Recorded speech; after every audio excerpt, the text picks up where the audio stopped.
Sir मैं रफ़ीक रजवाना साहब, आप उन सियासतदानों में से हैं जो हमेशा ये कहते हैं कि मुज़ाकरात ही होने चाहिए, तहरीक इंसाफ को सियासी जमातों के साथ मिल बैठना चाहिए, हमारी भी ये ख्वाहिश है। अब उन्होंने कमेटी भी बना दी है।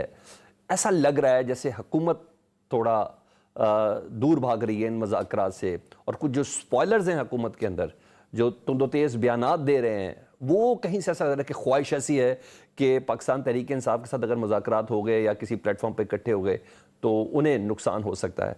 तो आप क्या समझते हैं, हुकूमत भाग रही है सर? नहीं, भागना क्या है। आपको याद होगा कि अमूमन यही बात मुस्लिम लीग नून की तरफ से आई कि आप सड़कों का एहतजाज और ये जितने भी ये इनके मूव्स हुई हैं, चाहे वो डी चौक पे ये इनका इनका ये 24 नवंबर वाला वो वाकया, उससे पहले इनके कई एहतजाज थे, कई लॉन्ग मार्चेस से।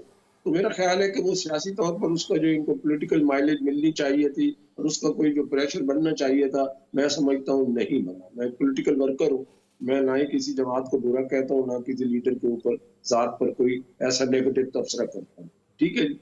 तो हुकूमत से और बेंचेस से, तो सरकारी बेंचेस से यही आवाज़ आती रही कि मुज़ाकरात कर लें, आप ये काम भी ना करें और ये काम भी ना करें।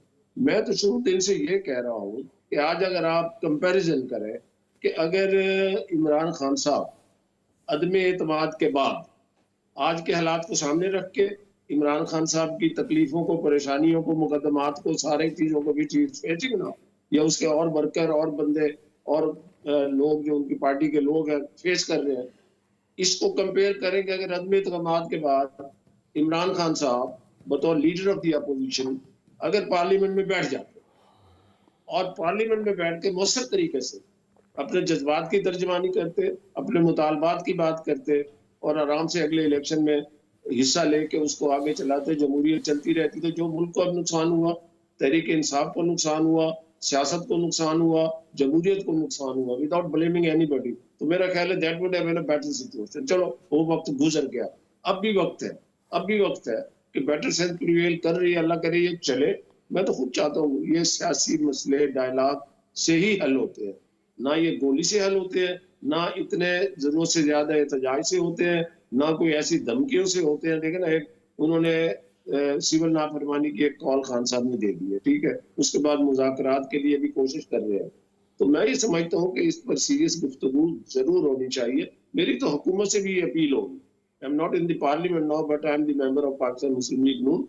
मैं सीनियर पोजीशन में भी रहा हूँ और पुराना वर्कर हूँ। मैं समझता भी हूँ हर चीज को, जो मेरी अपनी अक्ल शऊर है। तो मैं ये समझता हूँ कि हुकूमत को भी इसमें आगे बढ़ना चाहिए और खान साहब को भी ठंडे दिल से, ठीक। उनकी जो काबिल एहतराम है, सारी उनकी कमेटी के लोग हमारे जाती दोस्त भी हैं और काबिल एहतराम लोग हैं, इन ठीक। सबको आगे बढ़ना चाहिए। और इस दौरान कोई ऐसी बदमज़गी की बात नहीं होनी चाहिए, ठीक ना है। कोई धमकी की होनी चाहिए, ना कोई एहतजाज की होनी चाहिए। ठीक है। अच्छा रफ़ीक तो रजवाना इससे साहब, आप कह रहे हैं खान साहब को भी थोड़ा ठंडे दिमाग से सुनना चाहिए। ज़रा आप ठंडे दिमाग का आलम देख लें खान साहब का कि पहले क्या स्टांस था पूरी पाकिस्तान तहरीक इंसाफ का, और अब क्या था। ज़रा सुनवाएं जी, पाकिस्तान तहरीक इंसाफ इससे कब मुज़ाकरात के हवाले से क्या कहते हैं और अब मुज़ाकरात करने के लिए राज़ी है, तो अब हुकूमत क्या कह रही है, प्लीज़। जी रफ़ीक रजवाना साहब, मैं अगर डिटेल में पढ़ूंगा तो पूरा प्रोग्राम का वक्त ही गुजर जाएगा। इतनी स्टेटमेंट है तो इससे ज़्यादा क्या ठंडे दिमाग से सोचा कि 5 रुकनी कमेटी भी बनाई है, मुज़ाकरात के लिए बनाई है, लेकिन अब ख्वाजा आसिफ साहब की स्टेटमेंट, अता तारड़ साहब की स्टेटमेंट, और ये जिस तरीके से आ रही हैं दानियाल चौधरी साहब, ये तो इस सूरत हाल को स्पॉइल करने वाली बात होगी। तो पार्टी के अंदर ये स्पॉयलर्स भी तो है ना सर। जिन लोगों के आप रेफरेंस दे रहे हैं वो अपनी स्टेटमेंट का जवाब दे खुद। ठीक है। मैं तो अपनी बात करता हूँ ठीक कि है। जब ऐसी सूरत बनती अगर नजर आती है तो फिर जो है ना फायर ब्रिगेड का काम करना चाहिए, फायर को एक्सटिंग्विश करना चाहिए, ठीक। ना कि उस पर जल्दी पर तेल का काम करना चाहिए, कोई भी आदमी हो। ठीक है।